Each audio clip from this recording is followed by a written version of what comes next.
Get y'all mounted up. Mount up. Let's see. Hopefully it doesn't shake too much. It is what it is. Hopefully I don't talk too loud. My last live I was like yelling in the screen. I got a new headphone set. I'm not used to it picking up like this. And usually with my old headphone set, when I go live, it cuts off. So it uses my phone speaker. So this live, I'm not gonna be yelling at y'all. I apologize. I listened to my last one. I had to turn down my audio just to bear through it. Holy moly. Get this thing going. Wait for some people to jump in. If anybody jumps in, if you guys catch my live, I appreciate y'all. I'm gonna try to go live every morning between 8 and 10. Sorry if y'all join my channel for Amazon Relay and all that stuff. We're not doing Amazon Relay right now. Right now, we're trying to stay busy local. If y'all looking for local tips, how to find local contracts, how to stay busy doing local work and trying to make a profit, this is the channel. And not saying we're not going to be doing Amazon Relay anymore because Amazon Relay do provide local work. So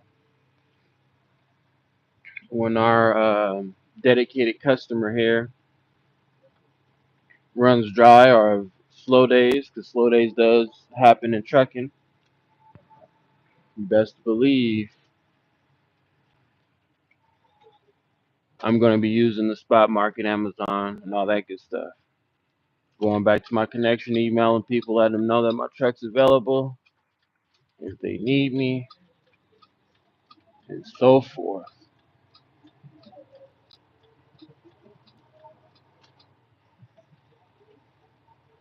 Maybe 8 o'clock is too early, but it is what it is. I don't need a crowd every time. As long as you watch this. In the meantime, like I said, if y'all do want to catch a live, this is how it is.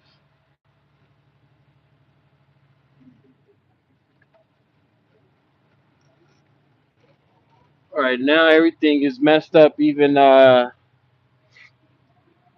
spot market, the rates are not that great everywhere, but that's just the way it is.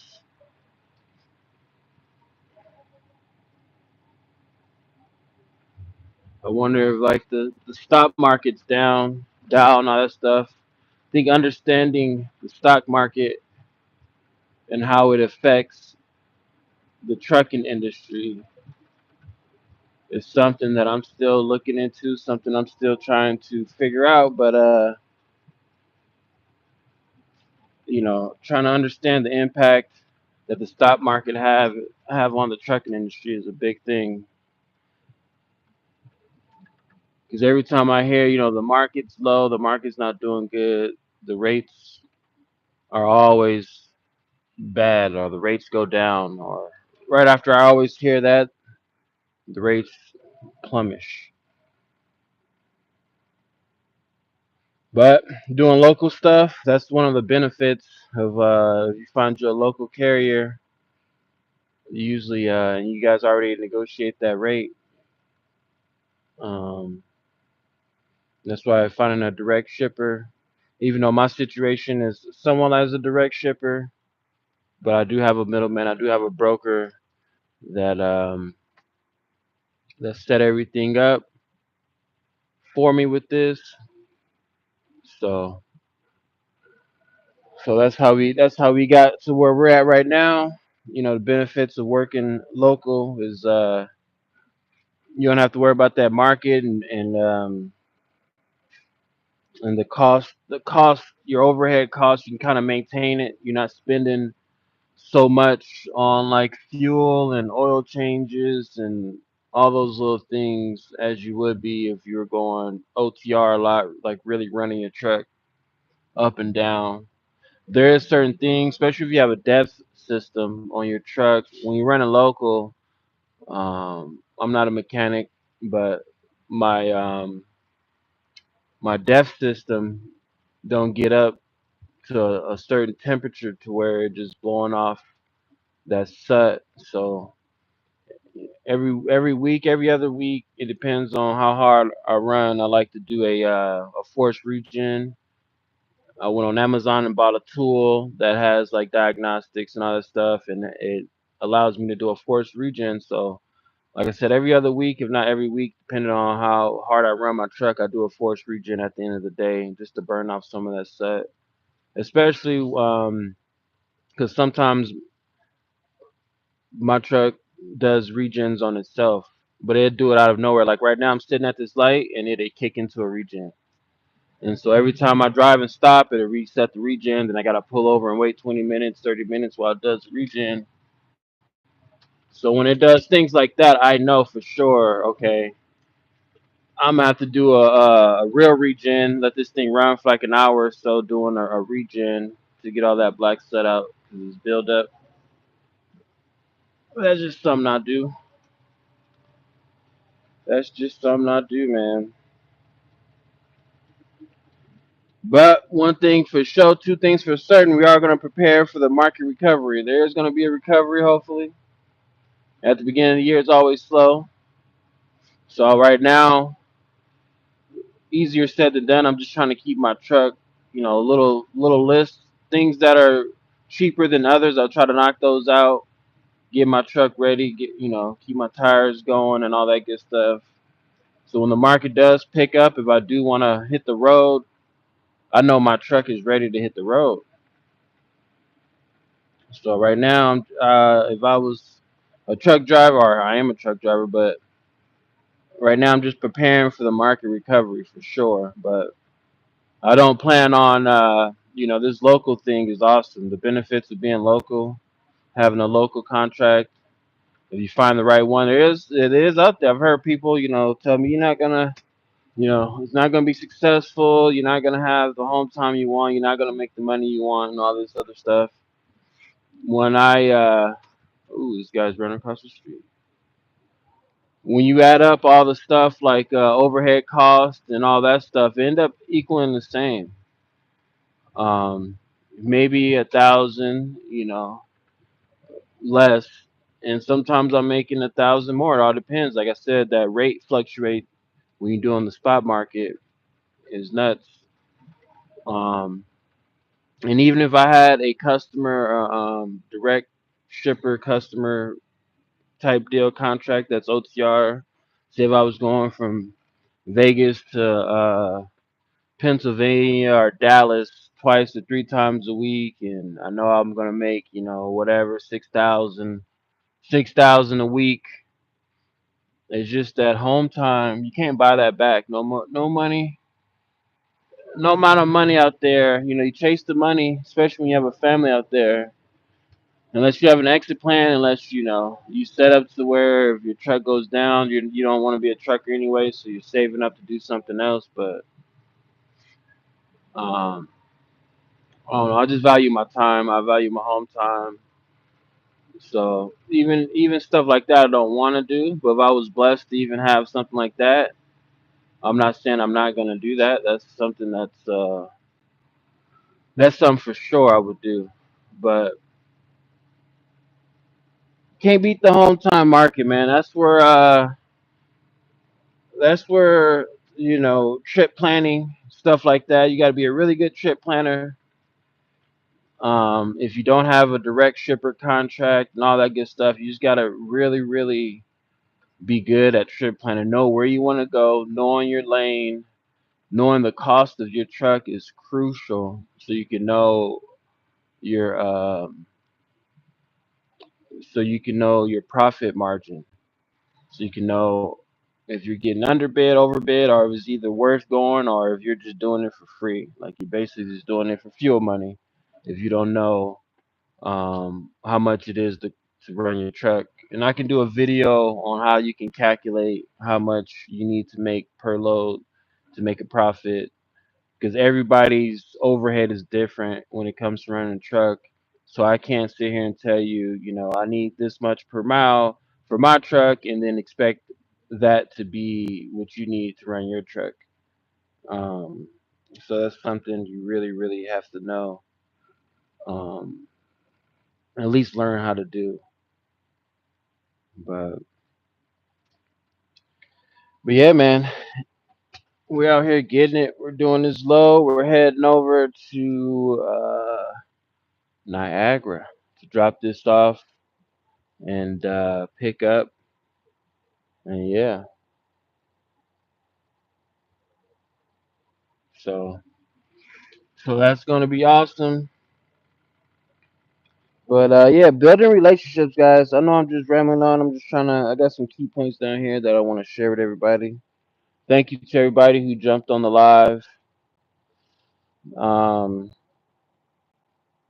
I really appreciate you guys. And for those who are catching this video after it posts, much love to y'all always. You know how it is. Leave a comment down there, leave a thumbs up.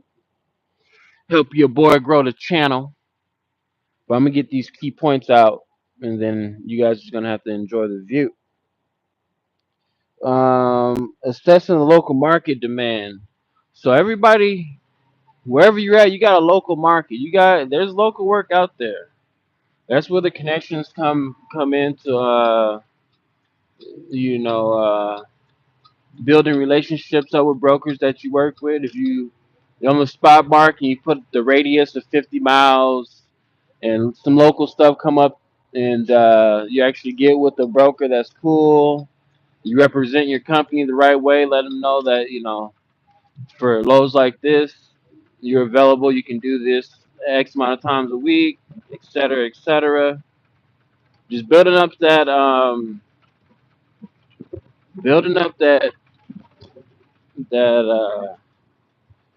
that list, that communication of brokers in your market, and just looking what your city, what is your city known for? If y'all known for potatoes, if y'all known for consumer goods and et cetera. Knowing what your market is locally, what's being locally moved around, and trying to tap into that, trying to find those brokers who deal with that lane and building up that relationship. There you go, with those brokers, and you might land something that's more on the permanent side, to where they might say, "Hey, I like the way you've been running this. I've never had a problem with you. The rate that you take it for is a rate that I'm fine with, or whatnot." Even though maybe your rate might be a little bit more than the other carriers or other competitors, but the customer likes the way you run that lane. It's just easier for him. He knows that, okay, I have this many guaranteed, or unless um, anything gets canceled. But like we have 3 times a week, 4 times a week. We have this lane for you. I can dedicate it to you at that rate, if you're fine with that rate. And we can go from there, because some brokers, especially if they're dealing in that lane, if they have the volume of that much, they don't want to have to keep posting that up on the board and going through all these carriers and stuff. They want that easy money, just like we want the easy money, but they want to build that up. So if you do a good job, you represent your company good, um, you set good standards for your company. If you're emailing or talking, make sure you always stay professional as possible. Even when you're frustrated, even when you feel like things are not going your way, make sure to always communicate in a professional manner, especially through email or text message, anything like that. You want to make sure you always represent yourself and your company as best as possible, because emails and text messages are never going to get deleted. People can use that against you. However, just always make sure you're 100% professional when you're negotiating, or if you're dealing with any type of issues, and just build up that charisma. and you can land something local today. Well, one of these days I'm gonna really go in full detail of how I found my local run. I've been doing this for 3 months. The first month, maybe 2 months, it was a little bit rough, but I stuck with it. Just with the rates and everything, we had to get that all figured out, and they're looking at other carriers. It was you know it was like trying to make the band. I don't know if you guys ever watch MTV Making the Band, but it was like trying to make the band out here. They're trying to figure out which carrier fits the company. Their standards. Every company has a standard, and they try to find a carrier that fits their standards and that they can communicate, and the workflow's going great. And I just lucked up and got in. So anything's possible, but it was a lot of planning. It's not like today, like one day I just said, hey, I want local work, I wanted more home time, and then the following week, that's what it was. Like it took, several months, 4 months of me questioning, okay, I love trucking, but I just don't want to go OTR anymore. Like I just don't want to do it. I don't feel like calling brokers. I don't feel like negotiating. I don't feel like doing that every morning, waking up. Um, Especially after coming off from Amazon, where I can just go on the app. These are the days, that I want to work. They had those days available at a rate that I was fine with. I book weeks in advance or months in advance of work, and then that's about it. Um, the dispatching's over it, and I don't want to hire a dispatcher. I hired a dispatcher before. That's just more overhead. They're taking a percentage. The one I went with, they took was it a percentage? No, it wasn't a percentage. Some of them do try to take a percentage per load, and some of them is like, just pay us 150 a week, and we'll get you as many loads as possible. Blah blah blah. And at the time, I was like, all right, let me try this out. If I can get like 4 or 5 loads a week, it'd be worth it. But in all reality, if you're doing OTR work, you're only gonna be able to do, 2 to 3 loads a week. So for the 250, 200, somewhere around 150, 250, I forgot how much. I only did it for a week, and then I was like, this is not it. But the rates that they were getting them for wasn't competitive. Like I would tell them, okay, I'm trying to go from here to here. I'm just trying to get out of here, and they're just going off the DAT board or truck path, one two, whatever the load boards are. They're off the same load boards as you, but instead of you calling, they'll call for you and supposed to negotiate the deal, but they don't negotiate. They just take whatever the broker um offering. They're not really, I thought they'd be more experts on negotiating the deal, and that's not the case. Like I've had them like, hey, I'm trying to go from here to here, and then they call, and I even tell them, all right, I'm interested in this load right here that's been posted, and I let them know what load's been posted, and I tell them this is what I'm trying to get from here to here, and I want to try to get this load. And they call, and they come back to me like, hey, this is the price, this is a good deal, you should take it, this one's a good one, and then when you get here, we get you even better rate. And I'm like, nah, this doesn't sound right. And I'm like, all right, well, just give me a sec. And then I'll call the same exact load, and I got a better rate than they got. Like they got, oh, 1300's good, and I end up getting it for 1800, just exaggerating the price. But that's how the big difference was. And they're telling me this is a good rate. Take the rate. This is the. I tried my best to have them go up to this and all that stuff. So it wasn't worth it, especially when I had to go behind them to make sure I got a good rate. It's just if you're gonna be an owner operator, if you're not if you're not teaching like your spouse, your wife, husband, your kids how to do the dispatching for you, I would rather pay them to learn how to do it and teach them the way I want it to be done than to hire a dispatch company that just is ruining the market because they just want they're getting their money no matter what. They're just trying to make you happy so you can keep paying them weekly or getting a percentage of the load. So do your own dispatch is what I'm trying to say. If you're an owner operator out here moving and grooving, it's best that you. Oh, this that was Air Force Base over here to the my right. You might see some jets flying. But if you're an owner operator out there, it's best that you do your own dispatch. It helps you negotiate rates. I know, uh, it's a little bit. I get nervous when I first start doing it, but after the first, second, third call, um, especially if you have everything written down, what you need for a lane, what you need per mile, and all that stuff, and just really stick to your guns.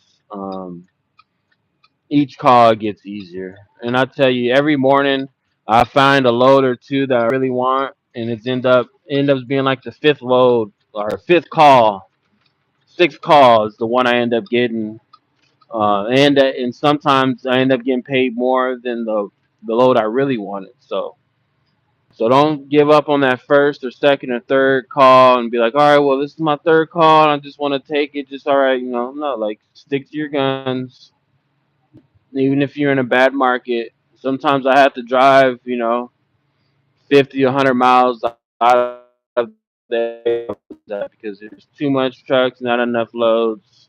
And I looked up, what's 100 miles from here is that I'm trying to go, and I drove to a different market and got something that paid for everything. So, but But yeah, so that's what we're gonna be doing on this channel for right now. We're going to be doing live. I'm gonna be going over ways on if that's your goal is to do local work. I'm gonna try to give you tips and tricks on how I found local work or what you can do because every state, every city is different when it comes to local commodity. Um, I'm not gonna tell you the commodity that I'm pulling just because I don't want to, just because I've with Amazon, I freely shared a lot of information. I was just an open book. Like, I shared everything. I didn't care. I just, this is the pay, this is that, and then, my overhead is different than some people overheads. Like, I own the truck. I don't, own my truck, own my trailers, so my overhead's a little bit more lenient. Insurance a little different. My plates it varies. Because my plates could be, yeah, it cost me, $4,000 at the start to get my plate.